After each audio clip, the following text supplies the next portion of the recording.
He looked me in the eyes and said he'd shoot me. I told people, but no one believed me. I was 73 years old the first time a man pointed a gun at my chest. Not some stranger in an alley, not some drunk outside a bar. My own grandson. His name was Tyler Boone, 28 years old, tall like his father, same sharp jaw, same cold eyes when he got angry. He stood in my garage in Midland, Texas, holding that pistol low beside his leg like he'd practiced it before. And the worst part wasn't the gun. It was how calm he looked, holding it. "You keep talking," he said quietly, "and I'll put you in the ground myself." I remember staring at him, trying to recognize the little boy I used to take fishing down at Hogan Park Lake, the kid who used to fall asleep in my truck with chocolate milk on his shirt. But there was nothing left of him in that garage. Just rage, just hate and fear. Not fear of me, fear of what I knew. I backed against my workbench slow enough not to spook him. My heart was hammering so hard I thought I might collapse right there beside my toolbox. "Tyler," I said, "son, put that thing away. You should have minded your business. It is my business. This is my family." That made him smile. Not normal smiling either. Thin, empty, mean. "You don't know what family means." Then headlights swept across the driveway. Tyler turned fast towards the garage door. For 1 second, the light hit his face, and I saw something ugly there. Panic. He shoved the pistol into the back of his jeans. "Not one word," he whispered. Then he walked out like nothing happened, like he hadn't just threatened to murder his grandfather. I stood there shaking so bad I had to grab the bench to stay upright. Outside, my daughter Linda was climbing out of her SUV carrying groceries. Tyler kissed her cheek before leaving. Actually kissed her. "Love you, Mom," he said. Then he drove off. I walked into the kitchen right behind her. "He pulled a gun on me," I said immediately. She stopped unpacking for maybe 2 seconds before sighing. "Dad, not this again. I'm telling you the truth. You've been paranoid about Tyler for months." Paranoid. That word hit harder than I expected. I looked at my own daughter standing there, opening a carton of eggs, while my hands still shook from nearly dying. "He threatened me. He's under stress. He had a pistol. He carries one legally. He said he'd kill me." Linda finally looked up then, annoyed more than concerned. "Dad, Tyler would never hurt you." I laughed after that. Not because anything was funny, because suddenly I understood I was alone, completely alone. 2 nights later, someone threw a brick through my front window at 2 a.m. Attached to it was a folded piece of paper. I opened it with bleeding hands. The note said only 3 words: "Stop digging, old man." And at the bottom, Tyler's handwriting. I didn't sleep after the brick came through the window. I sat in my recliner until sunrise with the lights off and my old shotgun across my lap like some frightened fool in a movie. Every creak in the house sounded like footsteps. Every car slowing outside made my stomach tighten. The worst thing about fear at my age is your body can't carry it anymore. Your chest hurts. Your hands shake. Your mind starts wondering whether this is finally the thing that kills you. At 6 a.m, I called the police. Officer Ramirez showed up around 7:30. Young guy. Respectful enough. He took pictures of the broken window and the note while I stood there in my robe feeling stupid already. "You know anyone who'd want to scare you, Mr. Boone?" "My grandson." He stopped writing for half a second. "Your grandson threw a brick through your window?" "Yes." And you recognize the handwriting? I did. Ramirez looked at the note again. You got proof besides that? I hesitated. That's the problem with family. Nobody believes the ugly parts. He threatened me with a gun 2 nights ago. That earned me another pause. Did you report that? No, because his mother already thinks I'm losing my mind. The officer nodded slowly like he'd heard that before. Any witnesses? No. He slipped the notebook back into his pocket. I'll file the report, sir, but without security footage or witnesses, there's not much we can do. There it was. Polite disbelief. I thanked him anyway. After he left, I swept glass out of my living room for almost an hour. My knees hurt so bad I had to sit down twice. All while that note stayed on the coffee table beside me like a snake. Stop digging, old man. The truth was, I had been digging. 3 months earlier, Tyler started showing up at my house asking questions about his father. My son, Daniel, dead 8 years now. Officially, Daniel died from an overdose in Odessa. That's what the police said. That's what Linda accepted. What the whole family accepted. But Tyler wouldn't let it go. At first, I thought it was grief finally catching up with him. Then I realized something worse. He wasn't looking for answers. He was looking for something specific. Dad hid money, he told me one night over bourbon in my kitchen. A lot of it. I laughed right in his face. Your father never had 2 nickels to rub together. He did near the end. No? Yes? The way he said it chilled me. Certain. Obsessed. After that, things got stranger. He started asking about Daniel's old tools, old storage units, old friends from Midland and Odessa. He even asked me if Daniel ever hid things on my property. That's when alarms started going off in my head. Because Daniel had changed before he died. Nervous, secretive, always checking over his shoulder. And 3 weeks before his death, he told me something I never repeated to another soul. If anything happens to me, he said, don't trust anybody. At the time, I thought it was drugs talking. Now, I wasn't so sure. Around noon that same day, Linda came over. The second she stepped inside and saw the broken window, she looked exhausted instead of shocked. Oh my God. I handed her the note. She read it once, then twice. And I watched her do something that made my blood run cold. She defended him anyway. Dad, this doesn't necessarily mean Tyler did it. It's his handwriting. You haven't seen his handwriting in years. I know my grandson's handwriting. She folded the note carefully. You've been accusing him constantly. Maybe somebody's messing with both of you now.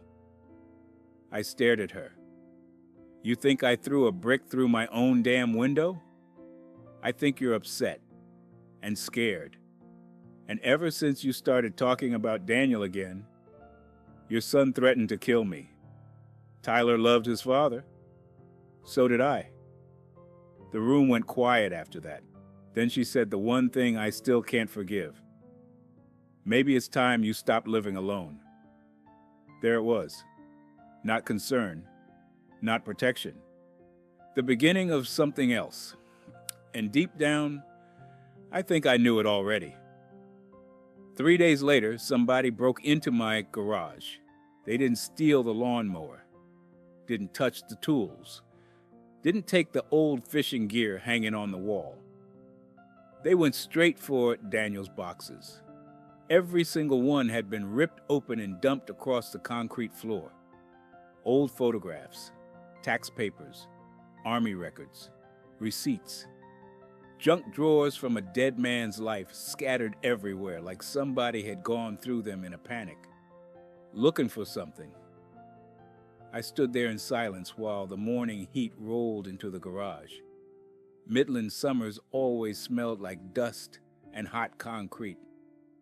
Usually I like that smell. That morning it made me sick. One box had been shoved beneath my workbench, Daniel's old things from the last year before he died. And sitting right on top, a photograph, not tossed there by accident, placed. It showed Daniel standing beside a black pickup truck I didn't recognize. Nighttime. Grainy picture. Looked like it had been taken from far away. But that wasn't the part that chilled me. There was another man in the photo. Tyler. Much younger. Maybe 19. And in Daniel's hand, a duffel bag stuffed with cash. I sat down hard in the folding chair beside my workbench because suddenly my legs didn't want to hold me anymore. I'd never seen that photograph before. Never. Which meant somebody planted it there after tearing the garage apart. My phone rang right then. Tyler. I stared at his name on the screen while my pulse started hammering again. Then I answered. What do you want? For a second, all I heard was breathing. Then he said softly, you should stop snooping. Cold spread through my chest. You were here. You should have left the boxes alone. This is my property. No, he said. It used to be. I stood up so fast the chair tipped backward. You threatening me again? I'm warning you. You broke into my garage. You think the cops are gonna care? He snapped suddenly. You're an old man rambling about dead people. There it was again. That confidence. That certainty nobody would believe me. You don't scare me, I lied. He laughed quietly. Yes, I do. Then he hung up. I called Linda immediately. No answer. Called again. Straight to voicemail. I drove over to her house myself. The whole ride there I kept thinking about Daniel. About the years before he died. About the lies I ignored because I wanted peace in the family more than truth. That guilt starts eating you alive when you get old. All the moments you should have spoken up. All the things you explained away. Linda opened the front door before I even knocked. She looked nervous the second she saw my face. What happened? He broke into my garage. Her shoulders dropped immediately. Not shocked. Tired. Dad? He admitted it. Tyler says you keep harassing him. I actually felt dizzy hearing that. Harassing him? He says you've been accusing him of crazy things. He threatened me with a gun. You keep saying that. Because it happened. Her eyes filled with frustration. You know what people are starting to ask me? If you're slipping mentally. That one hit like a punch. I stepped back. You believe that? I didn't say I did. You didn't deny it either. She rubbed both hands over her face. You've been obsessed with Daniel lately.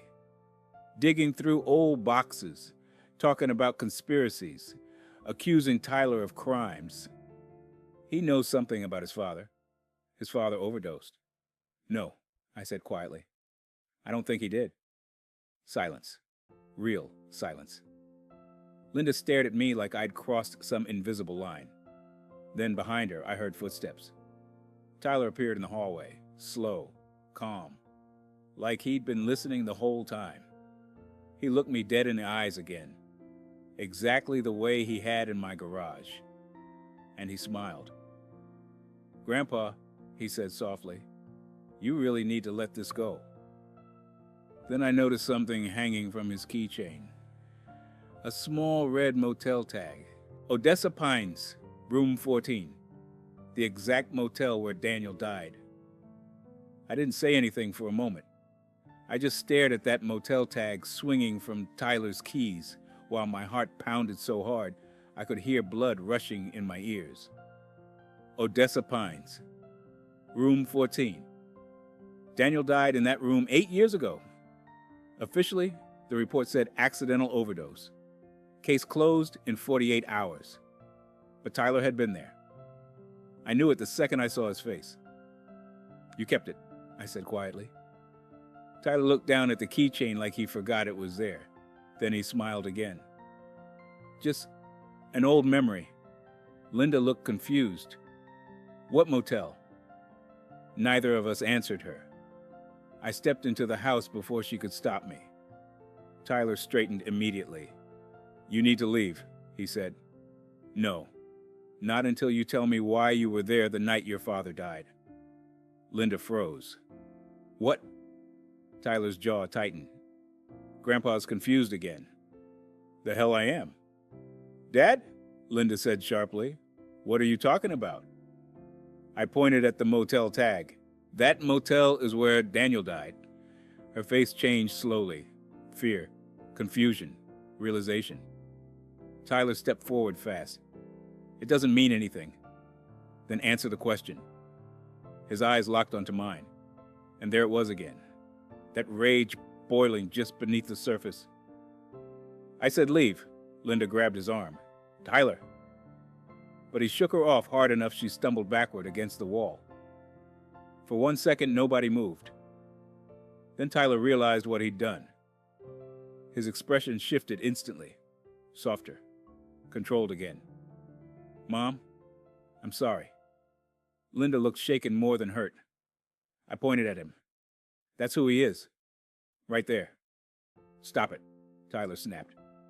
You were there when Daniel died. You don't know what you're talking about.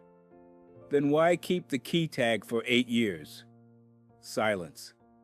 Tyler's nostrils flared slightly. Then he said something that made my stomach turn cold. Because I was the last person to see him alive. Linda looked like all the air left her body. What? Tyler rubbed his face hard. He called me that night, he muttered. Dad was messed up, high, talking crazy. You never told police that, I said. Because it didn't matter. It matters now. No, he barked suddenly. It doesn't. Linda looked between us helplessly. Tyler, why didn't you say this before? Because Grandpa's turning it into something it wasn't. I stepped closer. What happened in that motel room? Tyler stared at me, long enough that I thought he might finally tell the truth. Instead, he leaned close enough for only me to hear him, and whispered, You have no idea what your son really was. Then he walked out the front door. Linda called after him, but he ignored her completely. A second later, his truck roared down the street. The house went dead quiet. Linda looked pale. You knew? She whispered to me. No. Then why are you doing this? Because something was wrong. Deeply wrong. And now I knew Tyler had been hiding it for years. Linda sank onto the couch, holding both hands against her mouth. I can't do this, she whispered. I can't lose both of them. I almost told her then. About the money. About Daniel acting terrified before he died. About Tyler searching my garage like a desperate man. But something stopped me. Instinct, maybe. Because suddenly I wasn't sure who I could trust anymore. That night, I locked every door in my house. I pushed a dresser in front of the back entrance like some paranoid old fool. Then around midnight, my landline rang. Nobody uses landlines anymore except old people and bad news. I answered carefully. A woman's voice whispered, If you want the truth about Daniel, check the storage unit on East Highway 80. Then she hung up. No name, no explanation, just silence. And 10 minutes later, I heard footsteps outside my house. I didn't call the police about the footsteps. What was I supposed to say? That somebody was circling my house after midnight because of a dead man and a grandson nobody trusted me about. Instead, I killed the lights and stood at the front window holding my shotgun again. Old men do foolish things when they're scared. The footsteps stopped near the porch. Then silence. I waited almost 5 minutes before I finally looked outside. Nobody there. But something sat on the welcome mat. A small white envelope. I opened the front door slow enough to hear my own heartbeat. Inside the envelope was a storage key and one sentence written in black marker. Unit 214. Before he does. I barely slept after that. At sunrise, I drove out to East Highway 80. The storage facility sat behind an old chain-link fence on the edge of town. Half the units looked abandoned, dust blowing across the asphalt. Broken security camera hanging sideways near the office. Perfect place to hide secrets. Unit 214 was near the back. I remember my hands trembling so bad I dropped the key twice trying to open it. When the door finally rattled upward, I understood immediately why Tyler was terrified. Stacks of cash. Not hundreds. Not thousands. Millions. Vacuum-sealed bricks stuffed into plastic bins and military duffel bags. More money than I'd seen in my entire life sitting in a filthy storage unit smelling like gasoline and mildew. And beside the cash, 2 pistols, a ledger book, and a photograph of Daniel. But this picture was different. He looked terrified, bruised, like somebody had beaten him. I stepped inside slowly, staring around in disbelief. My son wasn't some addict who accidentally overdosed. He'd been involved in something dangerous, something criminal. Then I heard tires crunch outside. I froze. A truck door slammed. Tyler. I knew before I even saw him. He stormed around the corner holding that same pistol from the garage. Only this time he wasn't pretending anymore. "You shouldn't have come here," he said. I backed away slowly. "What is this place?" "Dad's insurance policy." "That money got him killed?" Tyler laughed bitterly. "You still don't get it." "Then tell me." His eyes looked wild now. Exhausted. Cornered. "My dad stole from people," he snapped. "Real people. Dangerous people." Cold spread through my stomach. "How much?" "Enough that they tortured him before they killed him." I nearly lost my balance hearing that. "No. It wasn't an overdose," Tyler hissed. "They made it look like one." The whole room tilted around me. 8 years. 8 years believing my son died alone from drugs, while the truth rotted underneath everything. "You knew this whole time?" Tyler's face twisted. "I was there that night." The words barely came out. He called me crying, begging me to help him.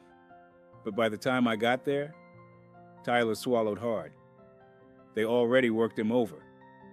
I stared at him in horror. "Who?" "They wanted the money back." "And you kept it?" His voice exploded suddenly. "Because they were going to kill us anyway." The sound echoed through the storage unit. Then Tyler lowered the gun slightly. "They're still looking for it," he whispered. "That's why you had to stop digging." I looked around at the money again. All this death. All this fear. Because of greed. Then something clicked into place in my head. "The anonymous caller," I said slowly. "That wasn't one of them." Tyler's expression changed. Small. Panicked. And that's when I realized the worst part of all. He hadn't come alone. Behind me, I heard another voice say, "There it is." I turned slowly. 3 men stood outside the storage unit. Big men. Hard faces. Sunburned skin. One of them had a silver cross hanging over a black shirt darkened with sweat. Another held a shotgun loose against his leg like he'd carried it his whole life. And the third man, he smiled at Tyler. "Well," he said calmly, "guess your grandpa found it." Tyler's face drained white.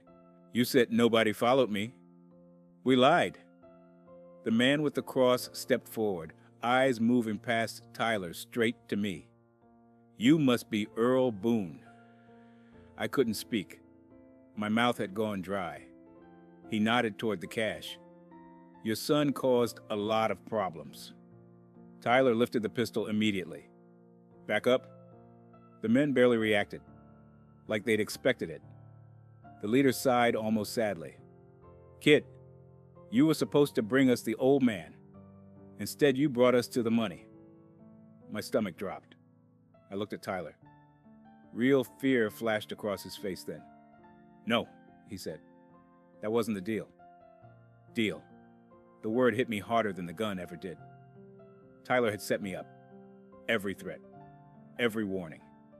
Every fake panic attack. He needed me scared enough to stay quiet while he figured out how to move the money. But now these men had both of us cornered. The shotgun came up slowly. Here's what's gonna happen, the man said. You two are gonna step inside nice and calm. Tyler shook his head. You said we walk away after this. You still believe handshakes mean something? Tyler's breathing got fast, panicked, young again. For the first time since this nightmare started, he didn't look dangerous. He looked like a terrified little boy. Then everything happened at once. Tyler raised the pistol. The shotgun roared. The sound inside that metal storage row was deafening. Tyler slammed backward into the shelves, cash exploding into the air around him. I dropped hard onto the concrete. Somebody started screaming. Maybe me. Maybe Tyler. Gunfire cracked again. Then again. I crawled behind the bins with my ears ringing so loud I could barely hear anything else. Money drifted through the air like dead leaves. One of the men collapsed outside the unit, clutching his throat.